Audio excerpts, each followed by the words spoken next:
Lucy, welcome to the podcast. So excited to have you here. Thank you so much for having me. Absolutely. Let's start off with an introduction. Tell us who you are and what you do. My name is Luzy King. I am a Latina wealth coach, speaker, and founder of Say Hola Wealth. And I am on a mission to decolonize wealth for Latinas because, as you know, we're not talking about money. We're not talking about the strategies that are really going to help us shift the wealth towards us and our community. I love that. Tell me where your money story begins, right? We all have a place, a time, that moment where we're like, I don't know what the hell I'm doing with money. What was that moment for you? Oh, wow. So let me take you back when my mother left a relationship. She was financially being abused by my dad. And so my mother decided to literally just leave him when I was a day old. And so I always say that I had a lot of money trauma that I didn't know I had. And because of that, we were always moving. We were always on the go. We were always chasing, quote unquote, the stability that we didn't have at home. But that led me to always have to drop out of school. And so we were constantly moving between Mexico and the US. And I saw education as my way out of poverty because looking back, I'm thinking, wow, we were really poor. Like we were really part of the poverty line.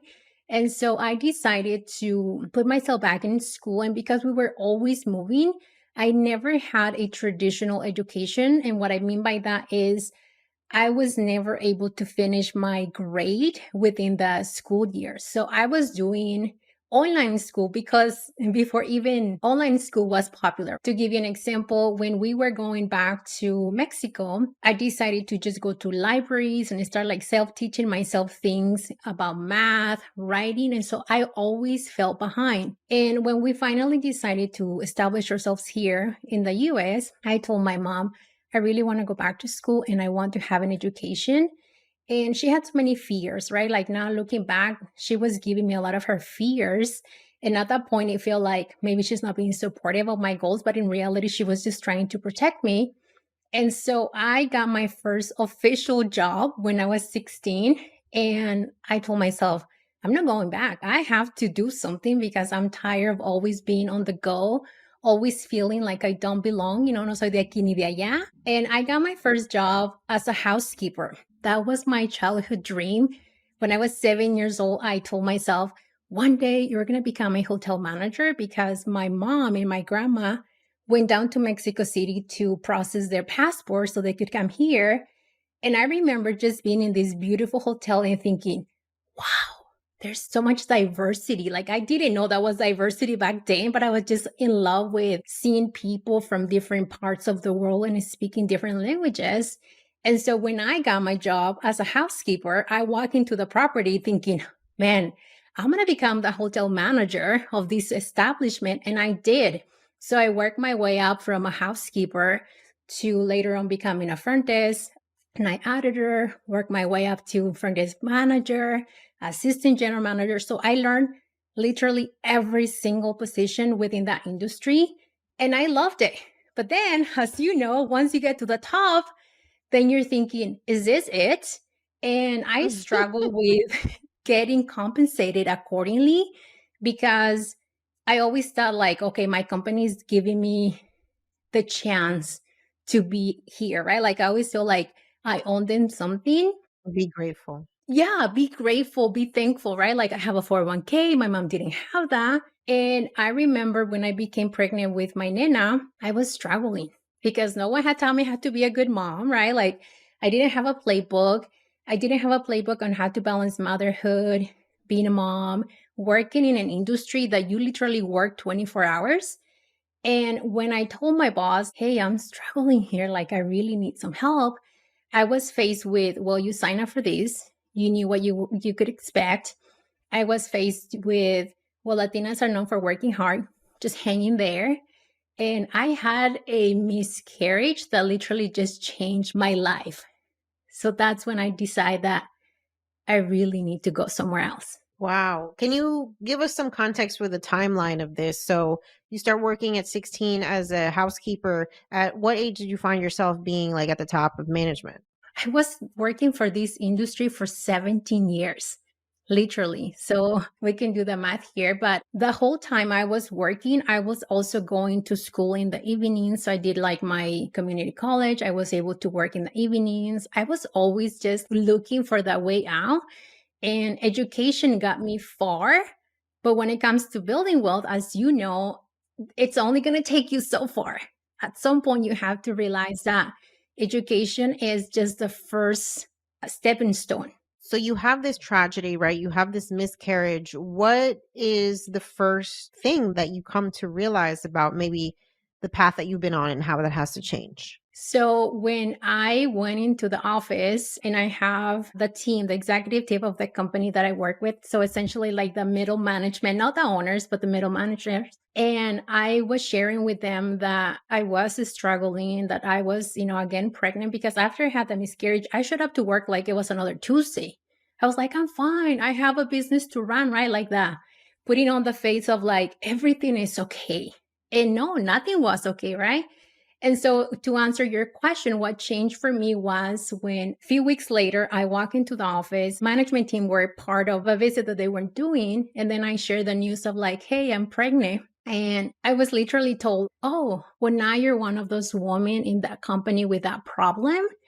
And I crumbled. And he's like, it was the hardest thing someone has ever said to me. And at that point, that's when I said, I just put up my face and I look at my boss at that time and I said, oh, say, let me just step out for a second, because I could tell that I was like sweating.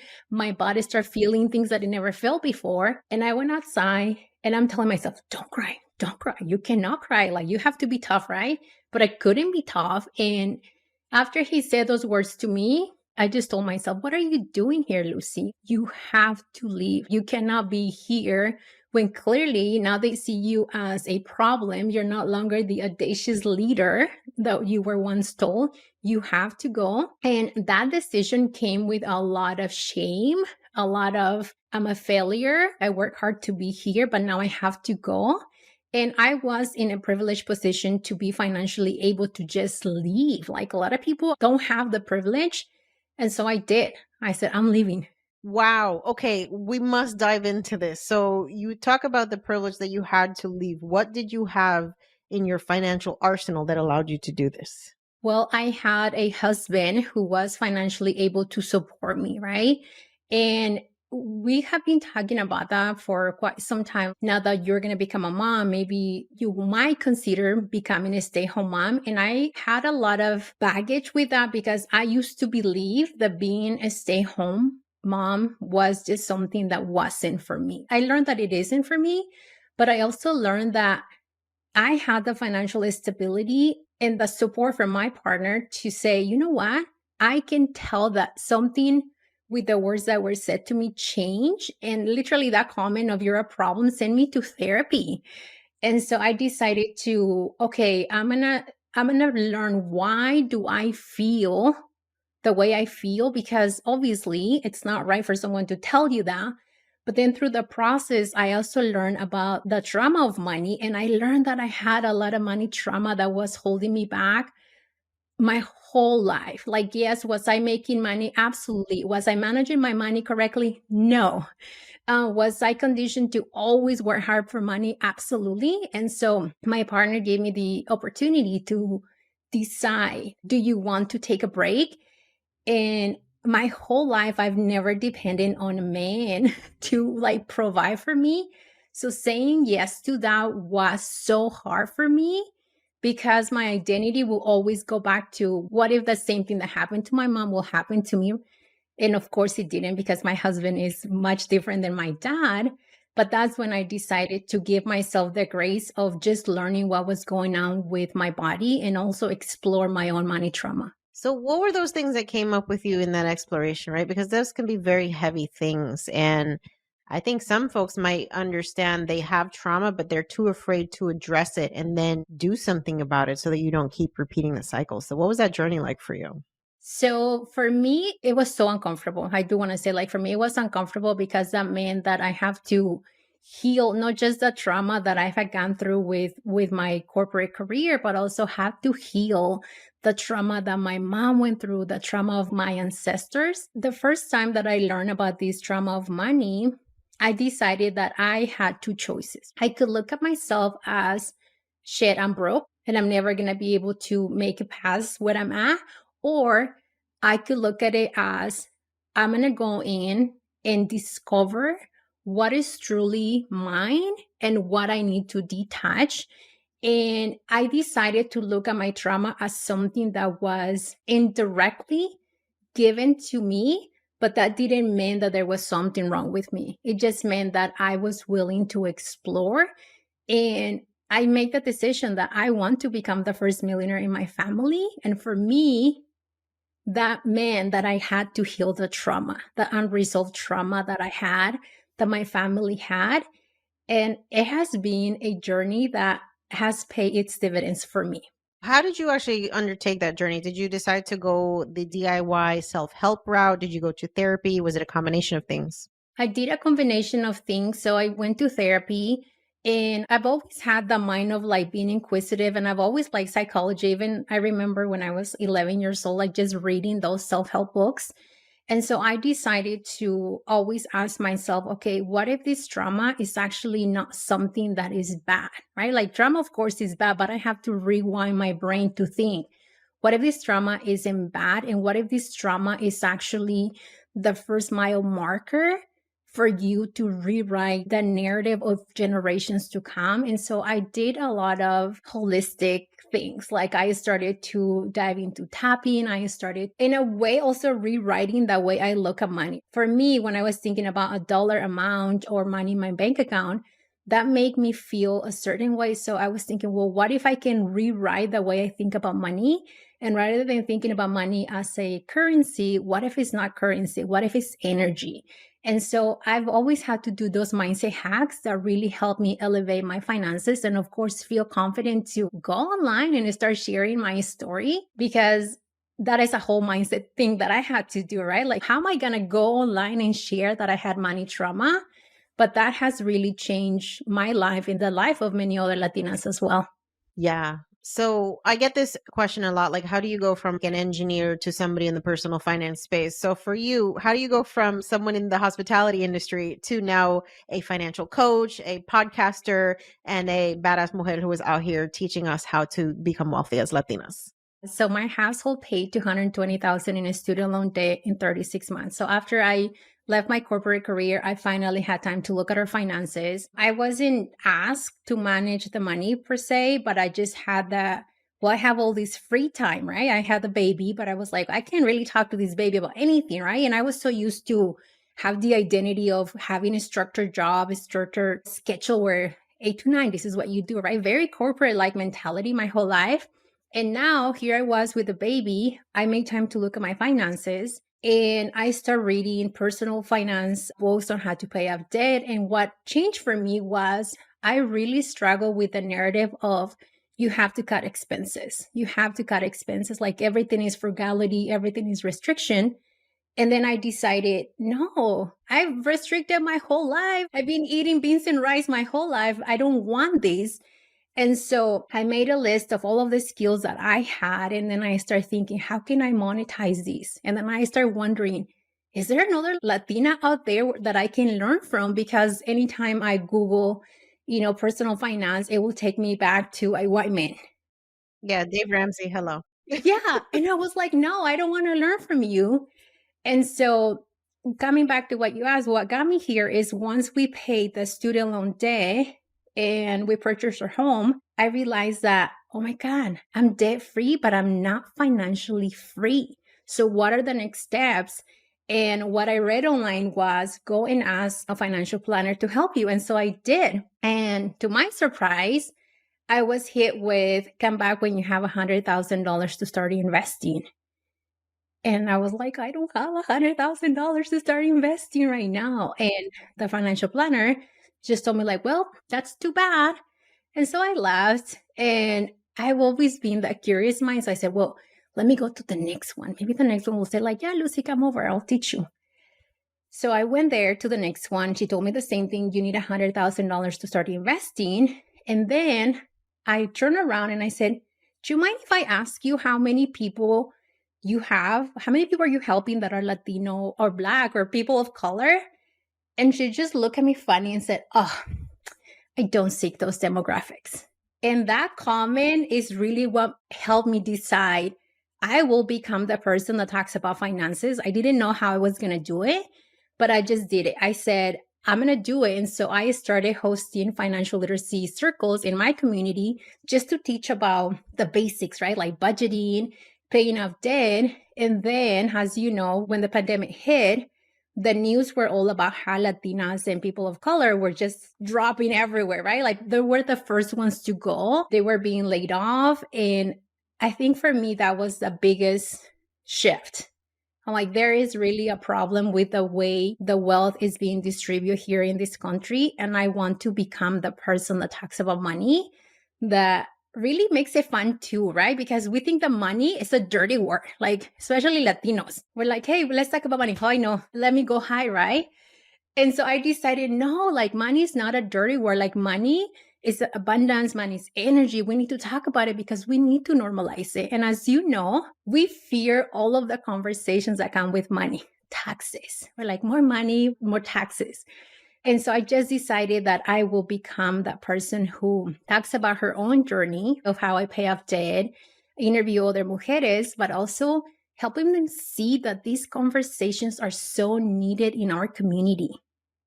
Yeah.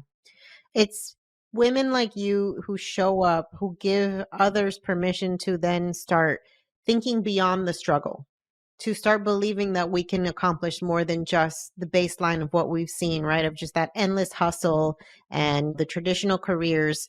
We need to see more examples of that. And so when people like you show up and put their stories out there, I think it's super powerful. So first off, thank you for doing that. We need so many more of these stories. I want to backtrack a little bit and go to your debt payoff story, right? Because that is the biggest barrier to building wealth is the amount of debt that people of color as individuals and as a community, we hold more debt, we have less assets. So what was your process for paying off that? You said $220,000 of debt? Yes, and that was Jesus. yeah, and that was combined with my husband. And so what we did is like that was a decision that we made, right? We say we want to create wealth. And we just literally sat down, look at what we have, and then we also look at the numbers, right? A lot of people are afraid to look at their numbers. Like they let the numbers say something about themselves, right? They're like, oh my God, I have this debt. And one of the things that I had to coach myself on was being in debt does not mean that I'm morally failing. Like I have this debt and I have to come with a plan. And so for us was let's look at the numbers and then let's look at what happens if we continue to pay the minimum on those student loan debt for the next 30 years, right? And when we look at the number, we just look, I remember having that conversation with my husband. We're like, we're making somebody else rich. Like we have to pay it off. And so I decided I was a stay-at-home mom at that point, and still I was a stay-at-home mom. And so I decided to go back to school because I have the identity of like, oh, if I ever go back to my corporate career, I have to be skilled and quote unquote prepared for that. And so through that process, I learned about investing, and that just completely revolutionized my debt payoff journey because then I decided I have to make money. Like I have to make more money. I have to bring income streams. Even if I'm stay-at-home mom, I have to start monetizing the skills that I already have. And so a lot of the money that I was earning was going towards paying off that student loan. And also I decided to leverage debt. So I decided to we bought our first commercial real estate property. And then from that, of course, that meant you have to go back into debt. But then we decided that if we go back into debt for a commercial property, we can lease it, we can get more cash flow, we can start paying up more debt, we can also start investing more. And now, 5 years later, I'm investing in, of course, the stock market, but also real estate. And my girls, I have two now, we're like legally able to hire them through our business. That's brilliant. That is wealth building 101. Yeah. And Janice, I also want to say that I will never forget the day when I received my first dividend pay for my investments. Because I, just like everyone else, so new to us, you think it's a scam, you're like, it's gambling. But I remember sitting here in the office where I'm at and looking at my phone and then just getting the dividend pay. And I told myself, wow, that is the proof that you need to detach your income from your labor. Like, this is what people do every single day, Lucy. Like, you have to keep doing it. And so, yeah, I decided to monetize everything and also look at people like you, right? That's when I found you. And I said, well, she's doing something that is working for her. I'm going to trust this mujer, right? She looks like me. I'm going to trust her. I'm going to become the best student. And I decided to also invest in myself so heavily because I've never done it. I always have the identity of, oh, I can do it. Oh, I don't need help. Like, I would just go buy another book. And I said, no, I got no time. Like, I have to just trust people. And I did. I hired my first mentors. I hired multiple mentors. And now I'm like, here I am. Like, in 2023, I have become an angel investor of Latina led companies. And for me to think that is just like, we really need to have our community shift the narrative of, I have debt. I don't want to look at my numbers, to I have debt. I have to have a strategy. And what is after this? Because paying off debt is not the end goal. Time freedom and financial freedom is, of course, the end goal. Yeah, that's brilliant. I am so honored to be part of your journey. You were part of my blog boot camp, and it's been such an honor watching you grow and ascend. You're now a contributing author, you're a podcaster, you're doing all the things, and it's just incredible to see. Now, I want to know, so you get out of debt. Now you realize, okay, this is great, like, but I'm still at zero, right? From that perspective. How do you actually start investing? Like, what was your plan of attack and how did you fund those investments?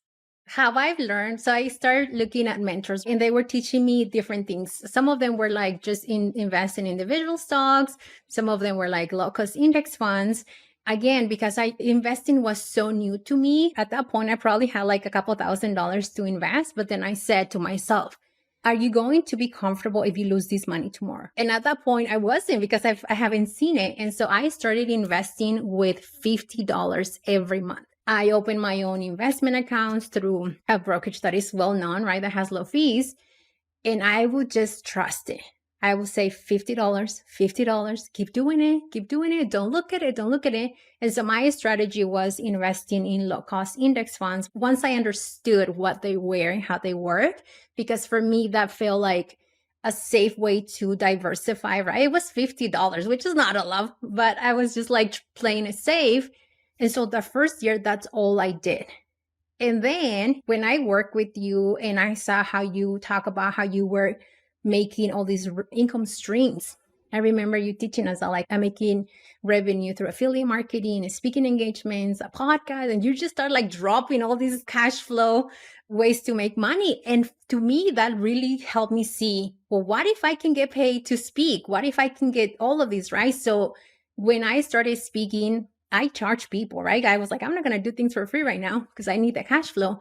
So all of the money that I was receiving from my business, I start funneling into investing. I said, if someone pays me $5,000 for a speaking engagement, which at that point seemed like, that's a lot of money, right? If somebody pays me that, I'm going to funnel the money into investing. And so for a while, everything that was coming was all going to my investments. And again, that's because I had the privilege of having a husband that was providing for us. And then, as you know, once you learn something, then you want to go tell your husband and say, like, this works, right? And the husband is like, well, it's a scam. Don't tell me about it. Like, no, it's not for me. So that's another thing I've learned on my well building journey, is that you cannot teach someone the skills that you haven't mastered or the things that you have proof of. And with my husband, because he's an educated man, that's how I was doing, like, babe, I learned that the stock market returns like anywhere between 8 to 12% a year. And he's like, I don't want to hear about it.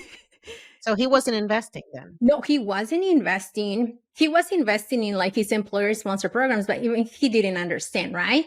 And then I started talking to him about it, like, look, like if we put 6,000 and at that point we max like our Roth IRA, this is how much money we're gonna have. And he's like, oh yeah, I'll just talk to the guys because he had someone who can talk at work. I'm like, no, like it really works.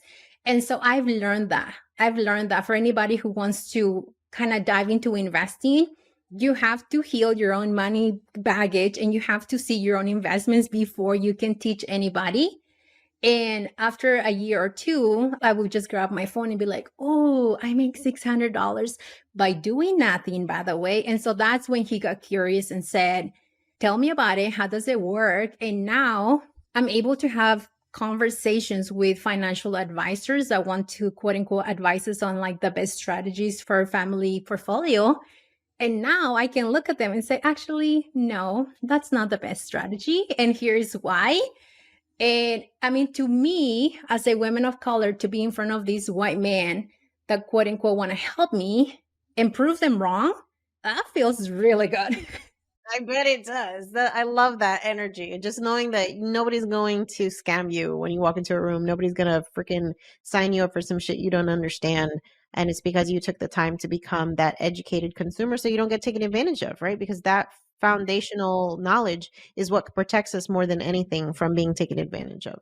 Yeah, absolutely. And the other thing I want to say too is once I hit six figures in my investments, I also decided like, okay, now what do I want to do? Do I want to continue to like quote unquote manage my own portfolio, which it doesn't take that long, as you know, or do I want to hand it over to somebody else and then focus on what I do best, which is now I know how to create multiple income streams and how to make more money so I can do that.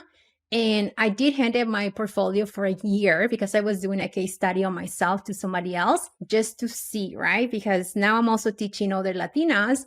And so for me, again, because this is new, I was like, okay, I'm going to hand my portfolio for a year, see what they do with it, and then actually see if it makes a big difference. And so I think you're also a big advocate of that. Like once you have a specific amount of money, you have to decide if you want to do it yourself or just give it to somebody. But now you understand the language. So then you're so much confident when somebody comes and says, hey, this is the best investment. And then you look at the fees and you're like, is it really the best investment?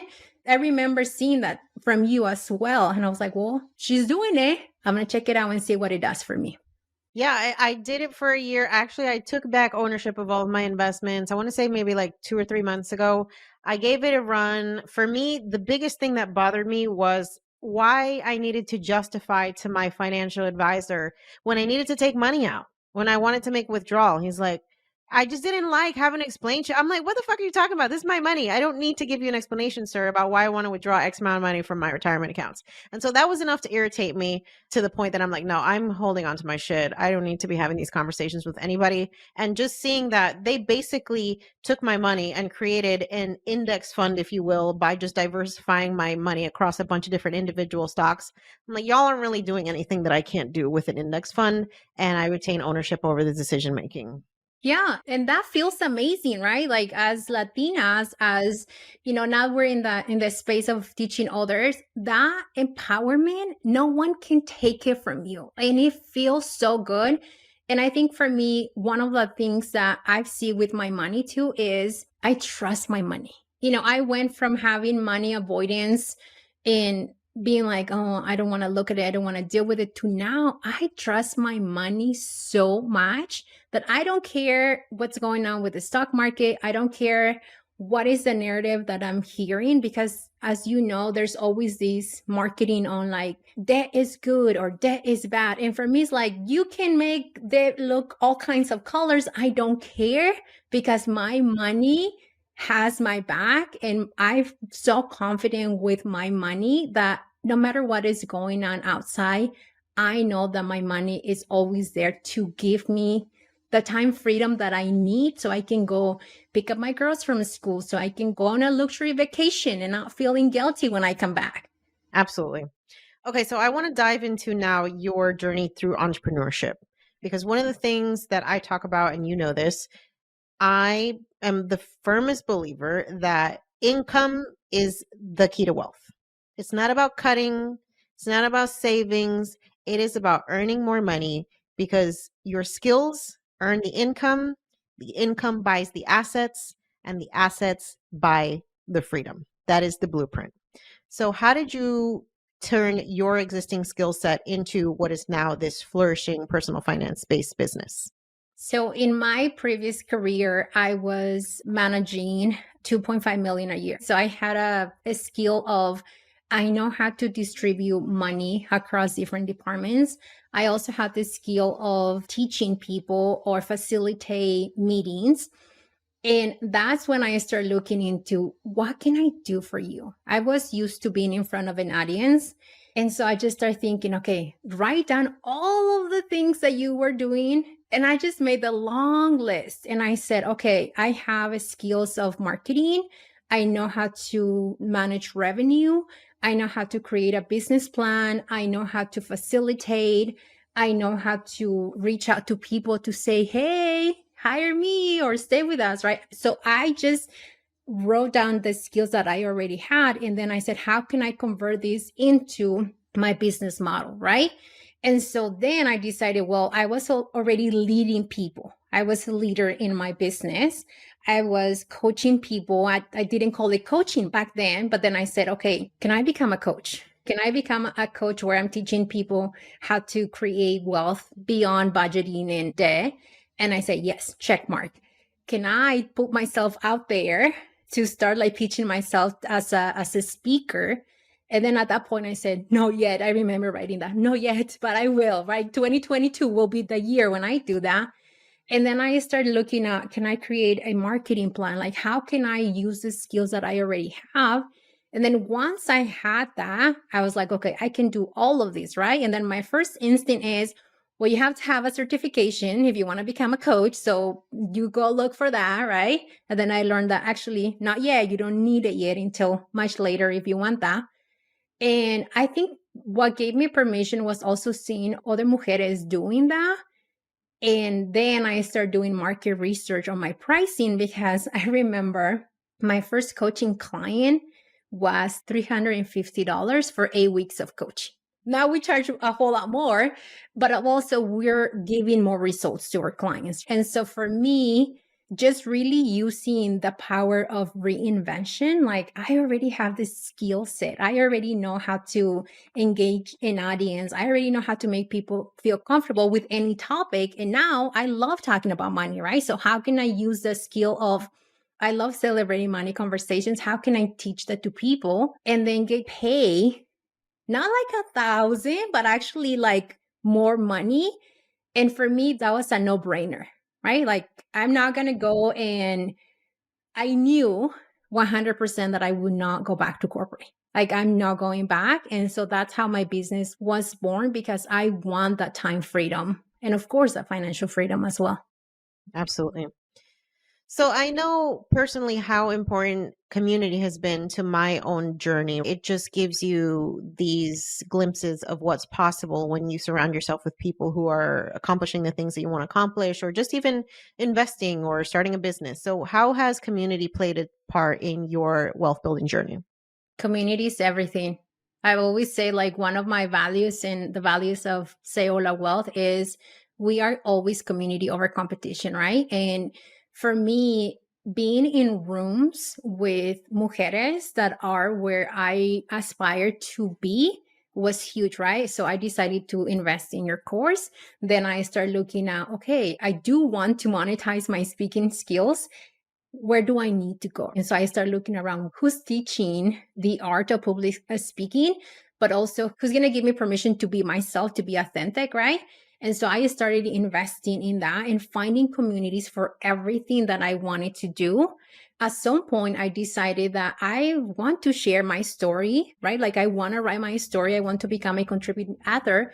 And so I started looking for communities. So when I think of communities, it's not just the community that I create, but also how can I enter rooms where other people are? And I try to invest like probably 99% of my business income back into Latina owned businesses. But also there has been times when I do put myself into rooms with white men because the way they think just blows my mind. Like, I will never forget the day when I when I was sitting next to somebody, and then he asked me like, how many LLCs do you have?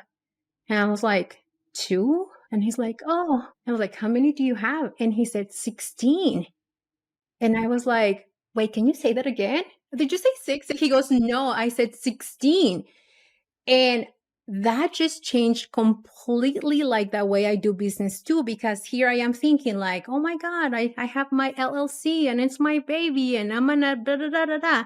And then I hear this man telling me that he has 16 because he's leveraging taxes, because he's leveraging wealth building and all of this, right? So of course I had to put myself also in communities where I am the only Latina in the room, but I don't have the identity anymore of like, oh, I'm the only Latina in that room. Now I have the identity of like, these people know something that I don't know. I want to learn as well. And so community is everything, right? If you want to start your well building journey, you have to be in community. You cannot just be like, oh, I'm going to listen to a podcast for the whole year and then I take no action. Or I'm going to go grab another personal finance book that was written by a white man that is not written for us, right? And then still take no action. Like you have to be in communities where women look like you, where we're having these conversations about leveraging debt, leveraging a business. And if you're not in a community, it's like, what are you doing? It's 2023. Yeah, especially with the power of the internet, y'all. Like, even if you can't find that community within your local area, there's no excuse because the internet gives you access to the world. Yeah. Or also, if you don't find that community, build that community, right? Where I live, when I started teaching financial literacy and I created those circles, people were looking at me like, what are you doing? Because nobody else was doing it. But I decided that, can I join another circle? Yeah. But those people are not going to understand the way I feel when it comes to money, because I was in rooms where people are talking about like, oh yeah, I gave my grandkid like $1 million. And I'm like, I don't have $1 million. Like nobody gave me anything, right? And so when you want to have these conversations about wealth building, you cannot be in a room where people just were giving money from past generations, because you are creating wealth. And our journey as first gen Latinas is so different. It's so different. Our story, now you're going to become an author pretty soon, Jenny. So you will give us permission to see our story reflected on your book. But there's people that keep reading books from white men. And that, to me, that just blows my mind. I'm not saying that they're bad books, right? But what I'm saying is you can only learn so much from those books. But now that we have Latinas, multiple Latinas that are writing books about personal finance, that's where we have to go. We have to be willing to learn from them. With you specifically, what I like is that in your community, you don't hold back. You're not saying like, oh, well, I'm doing this, but it's a top secret, right? You're like, no, I'm going to tell you what I'm doing so you can do the same. And I do the same thing with Say Hola Wealth. What I'm learning, I'm going to teach it back to you. So you have to take action. Yeah. I think part of that is us shedding this crabs in a barrel mindset that can be very characteristic of communities of color. Because when we feel like we're fighting over very limited resources, there has been gatekeeping. There has been that like, well, I don't want people to know what I'm doing because then if they do what I'm doing, then I'm not going to get enough. And we have to let go of that shit as a community and really not be our biggest barrier to access to resources. When one of us makes it, I really do feel like it's our responsibility as a community to pass that on because nobody else is going to do that. Yeah. And I want to say, if someone feels that, because that happens, right? That happens sometimes on our journey where we feel like, wow, I know how to make money, so I better just gatekeep these resources so nobody else can take it from me. That is really your money trauma speaking to you. You have to heal that shit, because when you let go of that mentality of like, I don't want to share because it's going to be taken from me, that is your sign that you really have some deep, deep work that you have to do. And now, we're sharing our network, we're sharing our resources. Why? Because we've learned to trust our money, and we know that there's endless amount of money. And the thing is, people can steal especially when it comes to business, people will steal your business ideas. left and right. But one other thing that we have to understand is that what makes your business so unique is always you, right? Like you have an amazing personality where you're you, no filter, right? I love that about you. I love that about you. And so we have to understand that when you want to create wealth, authenticity will always help you make more money, especially with the online space. That's absolutely so true. Okay, I want to hear a little bit more about this commercial real estate venture because it's not an area that I've personally invested in. And I'm curious, first off, how do you get involved in that? And what are the qualifications to be able to do that? Yeah. So for us, we have a brick and mortar business and we were paying essentially rent to somebody else. And I was having conversation with my husband again, once I kind of got gain more knowledge of money and how much money we needed to invest. And I talked to him and I said, hey, have you realized that if this person sells the business tomorrow, like the building, you got no business. Like you're gonna have to move. And then for him, then he decided, like, wow, you're right. He's like, I want to be 100% in charge of how much money I make, who I serve, the building, right? And also, he's big on that man works 3.5 days a week. He's not like 5 days a week is not for me. And so we just decided to look into that. And then when the opportunity came, which we created the opportunity, we went to the owner of the building and say, hey, we would like to buy the property from you, but also we would like to also ask you to please consider like us as the potential owners the moment you think that I want to sell it. And he's like, yeah, I have no interest of selling. Like, I don't want to do anything. And so how we got into this business was because we created an opportunity fund. We start putting money away for this opportunity before it became an opportunity. And so with our money every month, we were saying, okay, we're going to allocate this much money for when this happened, right? We had the identity that he's going to sell any day. And so we kept doing that. And then we also decided to put the money into an investment account because we're not going to be working for every single penny. We have to leverage the stock market. And then when he came, we just bought directly from him. And he said, wow, yeah, so I'm having some difficulties with my partner. We might go through some personal stuff. So we want to sell the building. And we were ready for that. So for those of you that want to buy real estate is you have to create the habits and the opportunity fund for when that happens. And so we did. And then talking with our accountant, then he's telling us, well, since you guys have kids, now you can use some of the money also to pay them so you can open a custodial Roth IRA. You can do a 529. You can do all of these things for them, right? He's like, and I know a financial advisor that can do them. I'm like, actually, I got that part. Thanks. And so that's how we really got into that because we were prepared. We were always prepared. And as you know, wealth building doesn't come from just like I had a lucky day and I'm going to do it, right? So I prepare for all of the opportunities that I'm creating with making sure that I become the leader of my money.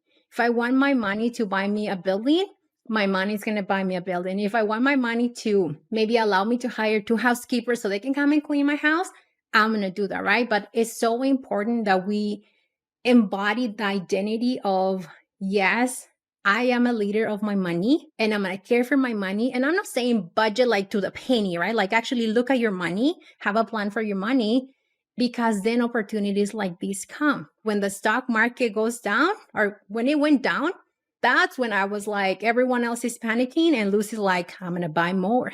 And so we have to just always be 5 steps ahead.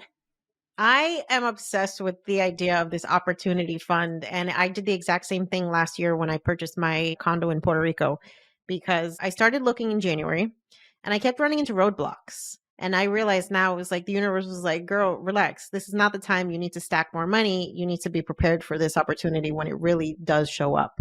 And a couple days after Thanksgiving, I send an email to a realtor. She tells me about this property that's not even on the market yet that I need to come and see. I was already planning to go to Puerto Rico. And 9 days from the moment that I stepped into that place, I had the keys to a fully paid off oceanfront condo in Puerto Rico because the money was there and it was waiting. And I was always moving with the intention of like, when this can happen, I'm going to be ready.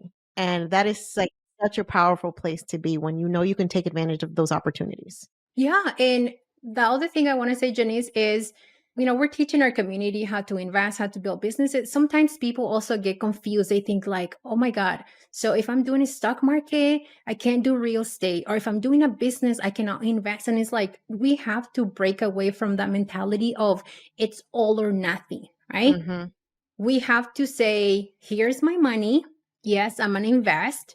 Yes, I'm going to break into real estate. Yes, I'm going to become an angel investor, because I don't think that we realize the power that we have as community. Like, purchasing power is so big. I want to say it's close to $3 trillion at this point. Yes. And so we, like Janice and Lucy, now can create a financial ecosystem to support other Latina businesses.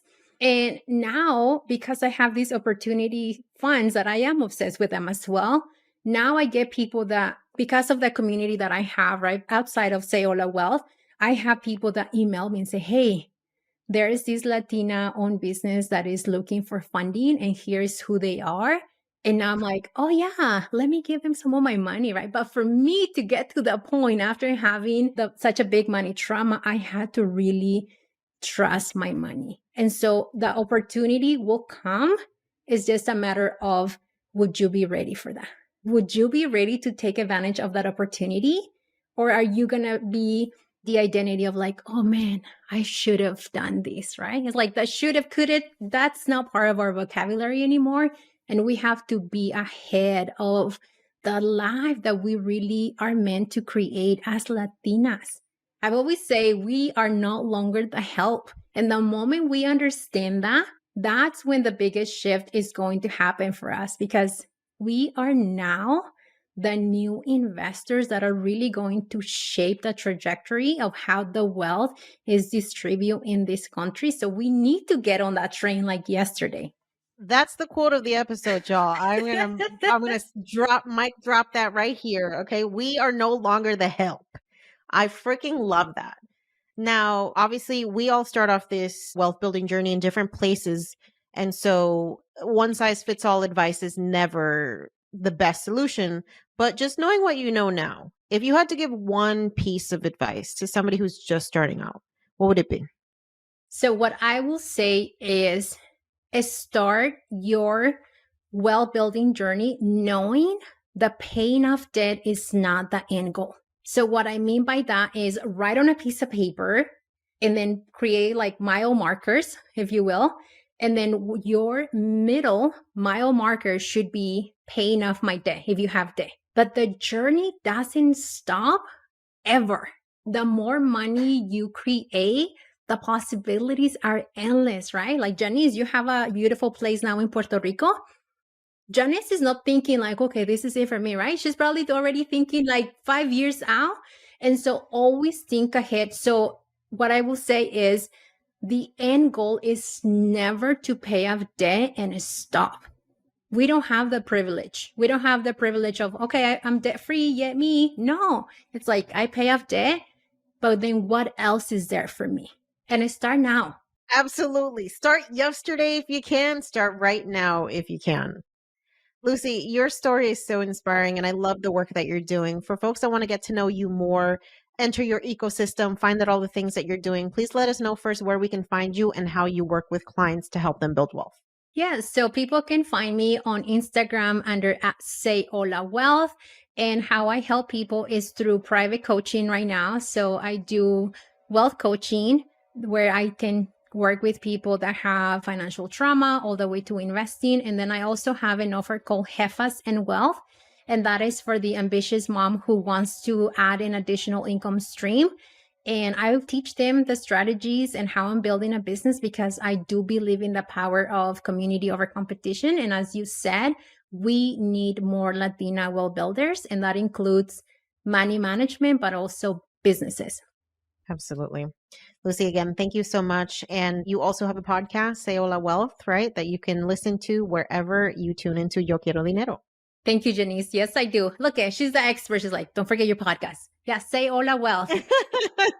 We're going to make sure to link all of the episode resources in the description. So make sure to check that out. And please make sure to follow Lucy and keep building that wealth, y'all, because as a community, we will absolutely be unstoppable when these conversations aren't some weird nuanced thing, that these are conversations that we have at brunch, at the quinceañera, at la bodas, whatever. I really do feel like Latinas, especially with how we are earning more, how we are becoming more educated, we are going to be the change that we wish to see in our communities for sure. And the work that you're doing is helping us get there. So thank you, Lucy.